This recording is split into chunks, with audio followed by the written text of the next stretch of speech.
नमस्कार मु सलोनी। विश्व वाणिज्य बजार में पुणी थरे हईचई। अमेरिका राष्ट्रपति डोनाल्ड ट्रंप एबे फुल एक्शन मोड रे।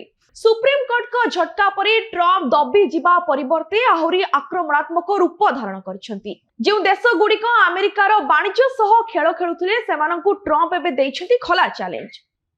घटनाटी हेउछि गत शुक्रवार अमेरिका सुप्रीम कोर्ट ट्रंप को पूर्व टैरिफ निष्पत्ति को अवैध घोषणा करथिले, किंतु ट्रंप कुआडे हार मानिबा लोक। ए निष्पत्ति को हास्यास्पद कही उड़ाई देबा सह एबे सीधा सड़क युद्धर डाकरा दैछंती ट्रंप। ट्रंप एबे निजर ब्रह्मास्त्र सेक्शन 122 व्यवहार करछंती। विश्व स्तरीय टैरिफ को 10% रु बढ़ाई सीधा 15% कर दैछंती। आ सबठारु बड़ कथा हेउछि एही नुआ नियम आज अर्थात फेब्रुआरी 24 तारिख रु ही लागू हेबाकु जाउछि। सोशल मीडिया रे ट्रंप को गर्जन सुनिबाकु मिलुछि। से स्पष्ट कहिसंती जो माने वर्ष वर्ष धरी अमेरिका को लुटी छंती से माने एबे परिणाम भोगिबाकु प्रस्तुत रुहंतु। जदि केही अदालत आळरे चालाकी करिबाकु चेष्टा करे तेबे टैरिफ रो ए शक्ति आउरी भयंकर हेबो।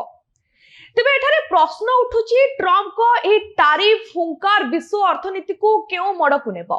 चीन ठारू आरंभ करी यूरोप पर्यंत एबे सभे आतंकित अछंती। तेबे भारत उपरे एहार की प्रभाव पड़िबो? कोन महंगा हेबो आमदानी सामग्री? एहा उपरे आम नजर रहिबो। देश दुनिया रो अधिक अपडेट पई न्यूज रूम सह कनेक्ट होई रहंतु। आम चैनल को लाइक शेयर सब्सक्राइब करंतु।